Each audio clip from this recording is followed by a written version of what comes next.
la voie de la vérité et de la vie avec l'apôtre Joseph. Dieu a tendu ses deux mains. Tu n'as qu'à saisir les deux mains. Il veut t'arracher à ton enfer. Il veut te sortir du tout. Il veut te sortir des problèmes. Saisis les deux bras de Dieu. Viens à lui, en Jésus-Christ. Ce message de l'apôtre Joseph Kodouak Bemehin vous est présenté par le mouvement de réveil d'évangélisation, Action toute âme pour Christ international, Attaque internationale. Nous vous recommandons à Dieu et à la parole de sa grâce, qui seul peut vous édifier et vous donner l'héritage avec tous les sanctifiés. Soyez bénis à l'écoute de la parole de Christ. Père Dieu de notre Seigneur Jésus-Christ, c'est avec reconnaissance et profonde gratitude que nous t'invoquons en ce moment pour te dire un grand merci pour ce grand privilège que tu nous donnes d'annoncer les bonnes paroles de notre Seigneur Jésus-Christ de Nazareth, ton Fils unique que tu as livré à la mort pour nos péchés et que tu as ressuscité d'entre les morts, par qui tu nous as sauvés, justifiés, rendus parfaits. Seigneur, merci d'envoyer ton Saint-Esprit sur toute la création.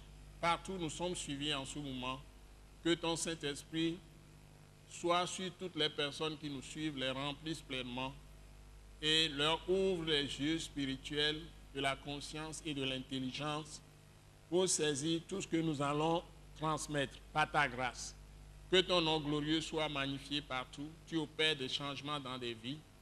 Tu édifies les âmes, toutes les personnes qui te connaissent déjà, et que tu sauves toutes les âmes qui vont périr, tu les amènes à ta glorieuse lumière par le Christ Jésus, qui reçoivent le pardon de leurs péchés et la vie éternelle, l'immortalité, en croyant en Jésus-Christ par ces paroles que nous annonçons, au nom merveilleux, précieux de notre Seigneur Jésus-Christ. Nous t'avons prié reçu. Amen. Amen.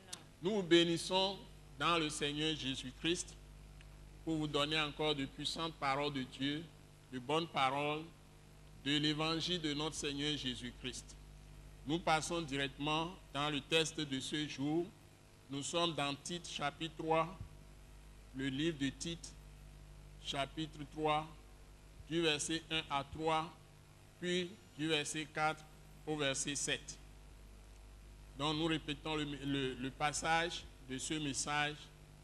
Tite chapitre 3, du verset 1 à 3 et du verset 4 au verset 7. Donc, le livre de Tite, c'est un livre particulier, très important, dans lequel Dieu nous donne de très puissantes révélations. Donc, c'est avec ça que nous travaillons en ces moments-ci, de ce message que nous adressons dans le cadre des activités du mouvement de réveil et d'évangélisation, une association apolitique à but non lucratif, Action tout temps pour Christ international, que nous abrégeons Attaque internationale, ATAC international. Soyez bénis. Donc nous sommes vraiment là pour vous donner de bonnes paroles de Dieu, pour vous restaurer, c'est surtout la restauration, et vous conduire à connaître la vérité de la bonne nouvelle de notre Seigneur Jésus-Christ qui fait la différence dans le monde entier et qui a amené un rafraîchissement aux âmes des hommes que nous sommes et le salut éternel pour être sauvés totalement, corps, âme et esprit, et être libérés du péché et du jugement de tous les châtiments de Dieu quand nous sommes encore ici-bas sur cette terre, et puis hériter la vie éternelle et l'immortalité quand nous quittons la terre. Parce qu'il y a une vie après la mort et un jugement dernier pour tous les hommes de toute la terre, de toutes les races, de toutes les langues, de toutes les nations. C'est ce que la Bible annonce. C'est le premier livre qui a été imprimé quand l'imprimerie a été découverte, comme je le rappelle souvent, par Jean Gutenberg au XVe siècle. Donc, c'est le livre le plus diffusé, le plus connu au monde. La Bible, qui est une bibliothèque de 66 livres, 39 livres pour l'Ancien Testament et 27 livres pour le Nouveau Testament. Je le rappelle toujours. Donc ce que nous prêchons, c'est le Nouveau Testament, parce que nous ne sommes plus sous la loi de Moïse. Maintenant, Jésus est venu avec une nouvelle chose, c'est-à-dire connaître véritablement le vrai Dieu. Non pas que Dieu s'est révélé seulement par Jésus-Christ. Il s'est révélé dans toutes les cultures du monde entier. Je le souligne souvent. Donc dans toutes les cultures, dans nos cultures africaines, dans toutes les ethnies en Afrique, Dieu s'est révélé à nos ancêtres, à nos aïeux. Et même dans les pays du monde entier, dans toutes les cultures, Dieu s'est révélé en Afrique, en Asie, en Europe, en Amérique. Il s'est révélé en Océanie, Australie, dans le Pacifique, partout dans le monde entier. Chez les hindous, ils connaissent Dieu. Chez les Africains, ils connaissent Dieu. Chez les Asiatiques, ils connaissent Dieu. Si vous allez chez les Gaulois, les ancêtres des Français, ils connaissent Dieu. Partout où vous passez dans le monde entier, les Romains, ils connaissaient Dieu avant l'arrivée de Jésus de Nazareth. Seulement l'adoration, les méthodes, c'est ça qui est rudimentaire. Même ceux qui ont reçu les premiers décrets, les premières lois de Dieu, qui est le peuple d'Israël, le peuple choisi, l'échantillon de Dieu, dans lequel Dieu même va se révéler et prendre corps, c'est-à-dire s'incarner, pour nous parler directement en Jésus-Christ. Ce peuple, c'est le peuple d'Israël, le peuple juif. Ceux-là aussi, ils ont reçu des choses par Moïse. Il y a eu d'autres connaissances avant cela, mais c'est Moïse qui fait la différence quand il leur a donné la loi, quand ils étaient sortis, délivrés par ce prophète Moïse en esclavage en Égypte. Ils sont sortis de là, Dieu leur a donné la loi dans le désert. Et c'est ça qui a régi Israël jusqu'à l'apparition de Jésus. Mais quand Jésus est venu, il a mis la loi de côté. Il est venu maintenant accomplir tout ce que Dieu demande, c'est-à-dire mourir pour nos péchés, nous racheter. C'est ça le message. Donc nous allons passer dans le texte de ce jour maintenant, Tite chapitre 3, versets 1 à 3, et puis verset 4 au verset 7. Je vais passer la parole à Maman Grace. Nous allons y aller après cette introduction. Tite chapitre 3, vous lisez d'abord du verset 1 au verset 3, s'il vous plaît. Rappelle-leur d'être soumis aux magistrats et aux autorités, d'obéir, d'être prêts à toute bonne œuvre, de ne médire de personne, d'être pacifique, modéré, plein de douceur envers tous les hommes.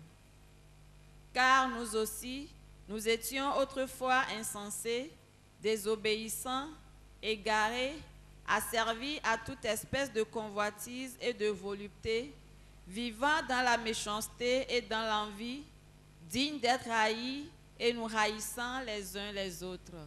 Amen. Amen. Amen. La parole nous dit, dans le verset 1, Maman Grace, tu peux me rappeler s'il te plaît. Rappelle-leur d'être soumis aux magistrats et aux autorités. Rappelle-leur d'être soumis aux magistrats et aux autorités. Continue. D'obéir.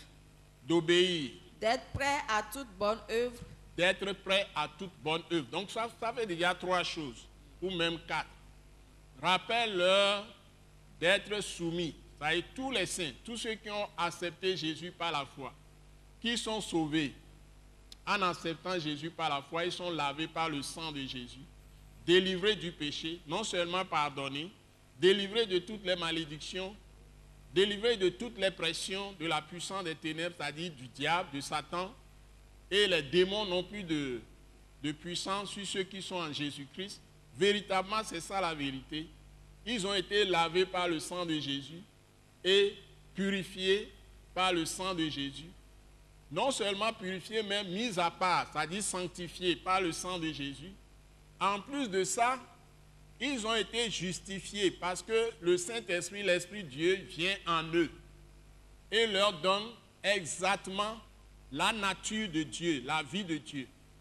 Et Dieu est le seul juste, Dieu est le seul bon, Dieu est le seul qui dit la vérité, qui ne ment jamais, qui a la nature de pureté, de sainteté complète, on dit que Dieu est 3 fois saint.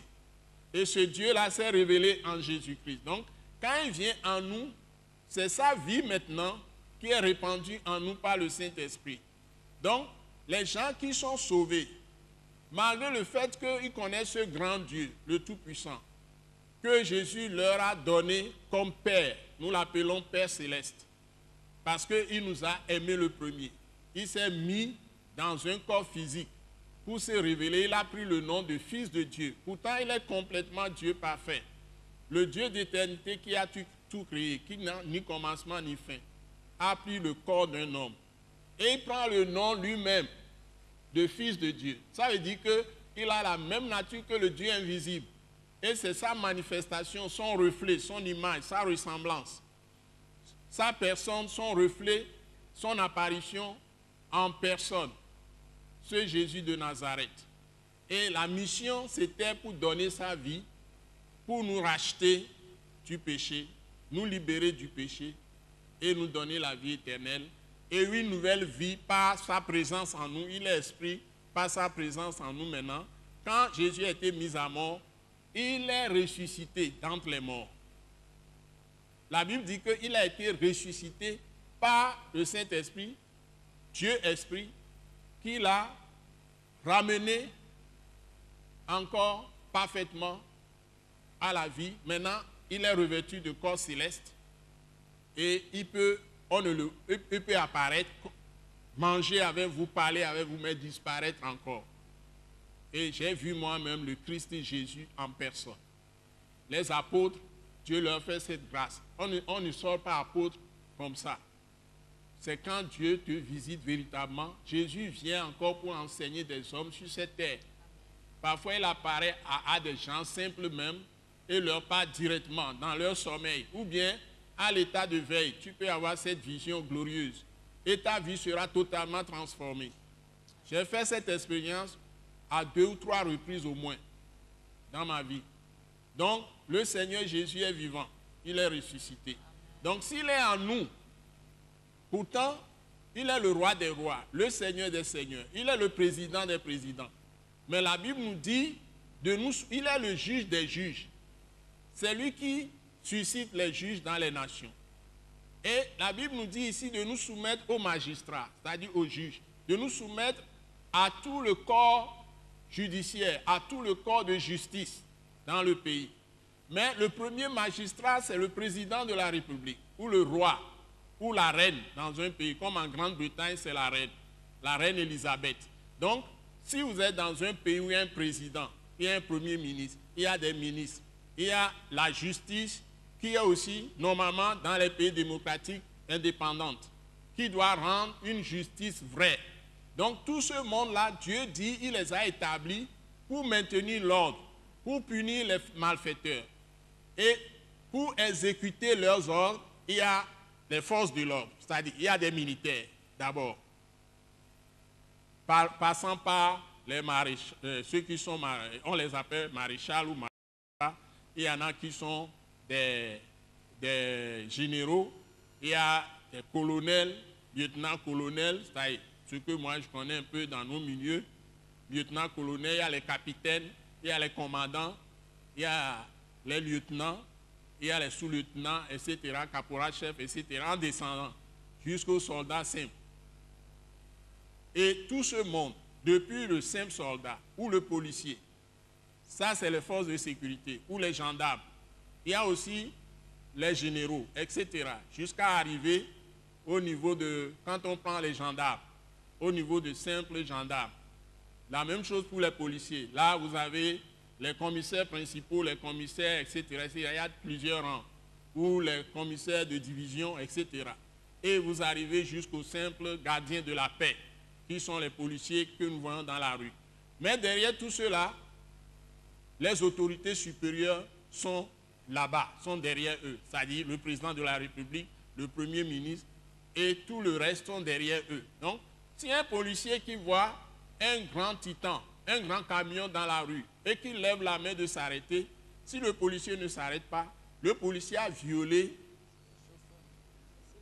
si le chauffeur ne s'arrête pas, le chauffeur a violé la loi du président de la République, la loi du Premier ministre, la loi du ministre, ou si on peut l'appeler arrêté, ou bien le président c'est le décret, ou bien si c'est l'Assemblée nationale qui a voté ou le Parlement qui a voté la loi, on parle de loi. Donc la loi aussi est votée et pour faire respecter l'ordre par l'Assemblée, mais les décrets sont pris par le président de la République au cas où, par exemple, en cas d'état d'urgence, c'est un décret qui peut sortir ou une ordonnance. Et tout est régi dans la nation par des lois. Et ce sont les forces de sécurité. Et parfois les forces d'ordre, quand il s'agit de militaires, et même parfois on met aussi les gendarmes, on peut les mettre ensemble. En cas de Covid-19, ils étaient là. Maintenant, on a un groupe mixte de surveillance. Donc tout ce qui se passe, tout ça là, c'est l'ordre établi. Et Dieu dit que c'est lui qui a établi l'ordre. Donc la Bible dit en même temps, non seulement de se soumettre aux magistrats, les juges, et puis il y a les avocats aussi qui travaillent, il y a les huissiers, il y a les officiers ministériels, hein? Donc il y a les commissaires priseurs et tout le reste, les notaires, tout ce monde-là, ils font partie de la justice. Donc Dieu ne les a pas établis dans les nations pour cautionner l'injustice, mais au contraire, pour que sa justice, la justice de Dieu soit appliquée. Ils sont les premiers à mieux maîtriser la parole de Dieu, qui est la vraie, pas les anciennes choses. Aujourd'hui, ce qui prime toutes les constitutions du monde, même la charte de l'ONU, c'est inspiré des paroles de Christ. C'est ça le meilleur. Parce que Christ est venu, il n'a pas demandé d'être roi, il n'est pas venu régner physiquement, mais il est venu nous sauver d'abord. Mais il revient encore, il est ressuscité, il est monté dans la gloire, assis à la droite de la majesté divine, mais il revient. Mais tout ce qu'il a établi, l'ordre établi doit être respecté. Donc les premières personnes qui doivent respecter cet ordre, que tu sois apôtre, tu sois pasteur, tu sois évangéliste, ou tu sois docteur de l'Église, ou que tu sois, je ne sais pas, prophète, tout le monde et les membres de l'Église, tous ceux qui croient en Jésus, Dieu leur demande de se soumettre aux autorités, aux magistrats. Les autorités, ça commence par le président de la République en descendant, y compris les forces de l'ordre, ça y est, les militaires, les gendarmes, les forces de sécurité, tout ça, les policiers, tout ce monde-là sont concernés. Et même les magistrats, c'est eux qui font généralement les lois. C'est tout ce qu'on nous dit de faire et nous devons le faire. Donc si on dit on est chrétien, on ne peut pas être des contestataires dans des nations. Et c'est ça que nous relevons ces derniers temps. C'est très important. Donc s'il n'y a pas l'ordre dans le pays, la sécurité dans le pays, personne ne peut sortir, personne ne peut rien faire. Donc c'est la sécurité qui est le cœur d'assurer la paix dans le pays. C'est tout à fait normal. Donc s'il y a des malfaiteurs, il faut bien qu'il y ait des gens qui protègent les autres contre les malfaiteurs. C'est pourquoi la Bible insiste sur ces choses. La Bible insiste d'obéir, d'être prêt à toute bonne œuvre. Donc, c'est-à-dire que Dieu ne nous a pas appelés et ne nous a pas sauvés pour demeurer dans le péché. Il nous a libérés du péché. Si quelqu'un se dit qu'il est fils de Dieu ou fille de Dieu par la foi en Jésus-Christ, réellement, il doit être le meilleur citoyen ou la meilleure citoyenne dans un pays donné. C'est ce que nous enseignons, en tout cas, à l'attaque internationale. Parce que l'attaque internationale, c'est de rétablir les gens. Nous faisons même développement individuel. Nous faisons développement collectif. Nous faisons développement, promotion de l'amour dans le pays et de la justice. Et nous sommes là pour renforcer l'activité de Dieu à tous les niveaux.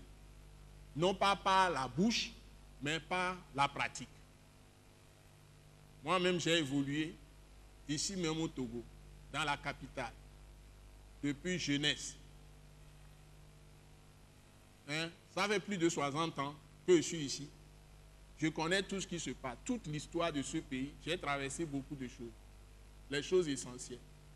Donc, tout ce que nous voyons aujourd'hui, il y a trop de contradictions. Ça, il y a des choses qui nous font honte.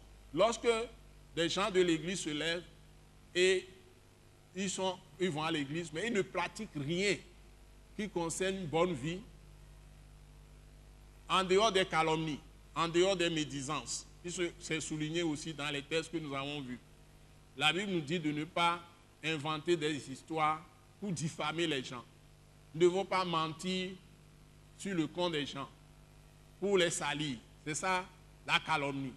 La médisance, c'est que nous ne devons pas regarder au péché des gens. Jésus n'est pas venu regarder à nos péchés. Donc si quelqu'un est en Christ, la Bible dit qu'il est une nouvelle créature. Les choses anciennes sont passées. Dieu ne lui impute plus le péché. Donc nous ne pouvons pas être là à être contre les gens.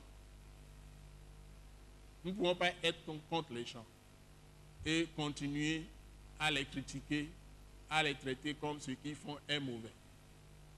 Continuons la lecture. Je suis au verset 2 déjà. Verset 2. Et le verset 2 dit quoi? De ne médire de personne. De ne médire de personne. D'être pacifique. Donc, pas de calomnie. D'être pacifique.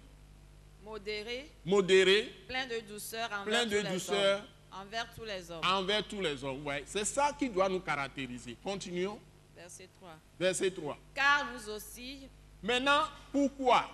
Parce que avant d'être purifié, sanctifié, justifié, rendu parfait par la puissance de l'Esprit de Jésus-Christ, qui est le Saint-Esprit, à l'aide de la parole de Christ qui nous transforme, renouvelle notre intelligence et toute notre perception des choses et notre manière d'agir, nous étions quelque chose. C'est ce qu'on nous rappelle dans le verset 3. Qu'est-ce que ça dit? Car nous aussi, nous étions autrefois insensés. Car nous aussi, autrefois, nous étions insensés. Nous faisions les choses méchantes comme les autres que nous voulons juger aujourd'hui. Par exemple, si tu te mets à juger les autorités, tu ne fais que les insulter. Dieu ne t'a pas dit d'être juge des autorités. Même si tu es chrétien, tu étais aussi toi, aussi peut-être à la place de ces gens avant. Et toutes les autorités, Dieu veut qu'ils soient sauvés et parviennent à la connaissance de la vérité. Amen. Ça, c'est 1 Timothée chapitre 2, versets 1 à 5, que nous avons déjà traité. Donc, personne n'a le droit de juger quelqu'un qu'il voit faire du péché quand il est chrétien, lui.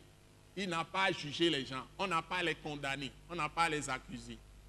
Seulement, c'est les chrétiens faux, les faux chrétiens, les faux frères, les fausses sœurs en Christ qui jugent les autres. Ceux qui sont des faux chrétiens, ils sont des gens qui ne connaissent même pas Christ.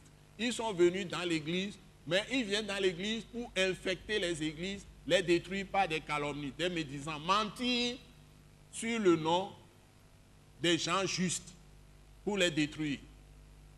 Moi, personnellement, j'en ai subi beaucoup.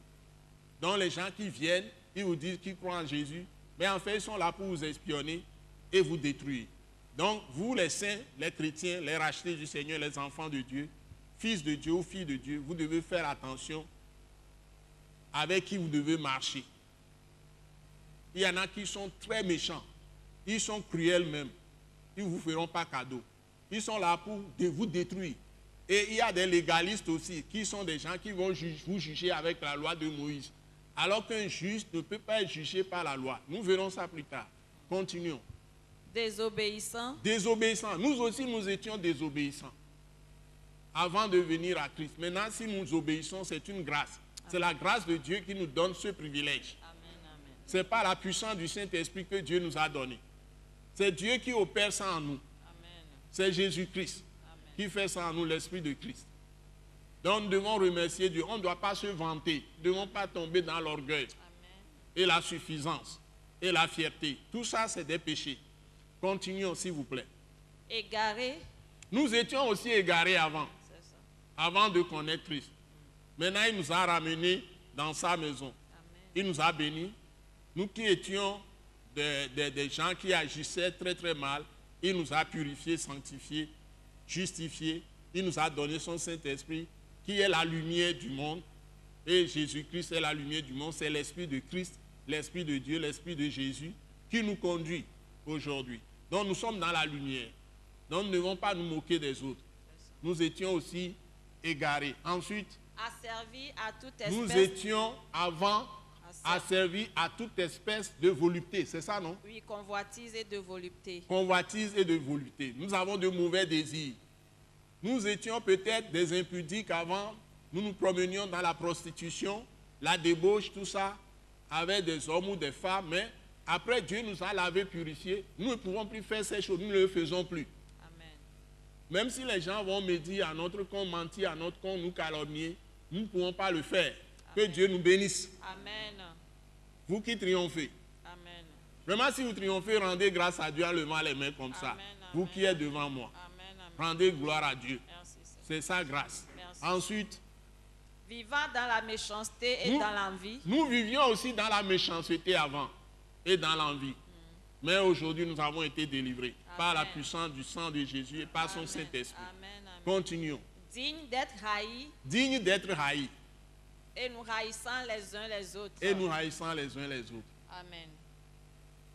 Maintenant, enchaîne avec le verset 4. Amen. Les bonnes choses sont venues. Amen, amen, Hein? amen. Avec le verset 4, 5 et 6, Amen. les bonnes choses sont venues. Vas-y.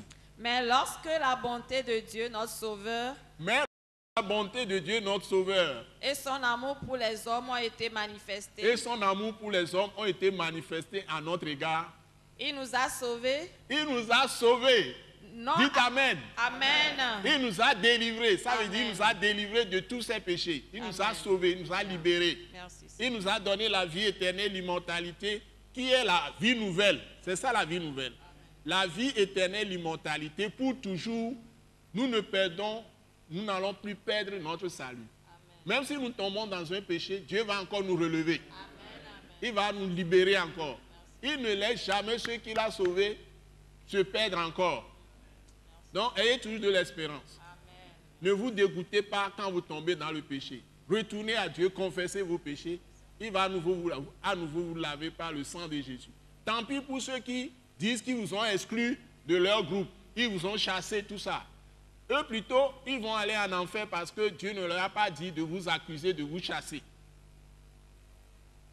Ou de vous exclure de leur groupe.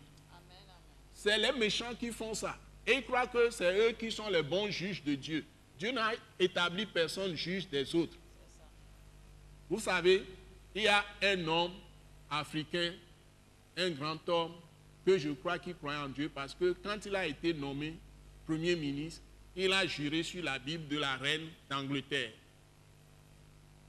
Et les Blancs avaient peur dans son pays. Les Blancs croyaient qu'on allait le chasser. Et ils allaient, tel que les choses se sont passées, c'était vraiment véritable mouvement de tout un peuple africain qui voulait se libérer du joug colonial de la Grande-Bretagne. Et dans ce pays, celui qui était l'un des fils de ce pays que Dieu a choisi pour être à la tête de ce pays, il est passé par toutes les épreuves. Il a fait même prison, tout ça. Mais Dieu l'a encore sorti de là. Quand les Blancs ont vu qu'il est le seul qui peut même être un lien entre eux et ces Africains, c'était devenu chaotique, la situation était devenue très compliquée. Des tueries partout, des mouvements, des contestations, des rébellions. On tuait les Blancs aussi les tuaient aussi les Africains. Finalement, ce monsieur, quand il est devenu Premier ministre, et son pays, il a été décidé que son pays allait prendre l'indépendance qui est devant. Nous sommes quelque part en octobre, je ne sais pas, ou bien en avril, ou mars, avril, et que en octobre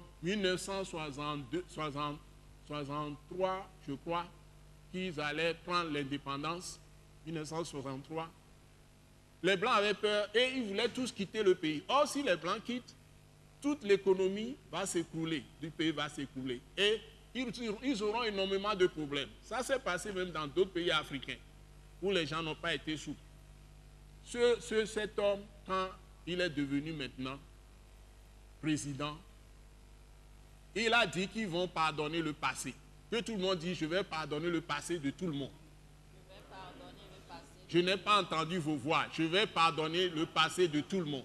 Je vais pardonner le passé de tout le monde. Donc, si tu veux juger les passés des gens pour les exclure et pratiquer l'exclusion, tu vas te casser le nez, la tête. Tu vas avoir du malheur sur ta route. Donc tu dois pardonner. Il a prononcé un discours. Or, tous ses collaborateurs ministres, ils ont fait une réunion préalable avant de rencontrer les Blancs. Tous les Blancs, la grande majorité, étaient sûrs que quand il deviendra président, il va les chasser du pays. Mais il a fait un discours, il a mis tous les Blancs à l'aise, même les plus sceptiques, et il a prononcé ce mot. Il dit que vous êtes tous prêts à quitter le pays. Mais si vous quittez, l'économie sera ruinée. Je ne vais pas faire ça. Et il dit, we are going to forgive the past. En anglais. Nous allons pardonner le passé. Et ça a tout changé. Ce monsieur s'appelle Jomo Kenyatta, le premier président du Kenya. Allez chercher ça dans les archives d'Afrique, en France, si vous voulez vérifier ce que je dis. Alléluia. Amen. Donc, il y a des choses qui se passent. En Afrique, nous avons une certaine sagesse que les Blancs même n'ont pas. C'est pourquoi moi je dis, dans mon pays, Togo, c'est plus grand que tout autre pays blanc. Amen. Donc je ne suis pas intimidé par tout ce que nous avons importé.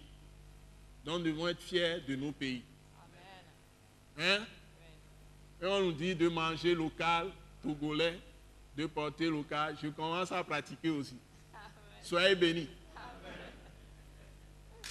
Alléluia. Alléluia. Alléluia. Alléluia. Il y a de belles choses chez nous. Amen. Quand les Blancs viennent, mais ils ne veulent pas partir. Mais ils ne veulent pas nous accepter comme ils devaient le faire et pratiquer la justice envers nos nations. Donc nous devons quand même nous développer nous-mêmes. Nous ne devons pas compter sur eux. Comment nous allons développer si nous sommes déchirés? Si nous ne pouvons pas nous entendre et avoir un minimum de consensus pour le bien de tout le monde. Si une maison est divisée, Jésus a dit que la maison est destinée à la destruction. Je vais m'arrêter là pour le premier message. Soyez bénis. Amen. À 17h30, sur la télévision Delta Santé. Et n'oubliez pas que vous pouvez nous suivre et nous sommes déterminés à vous donner le meilleur.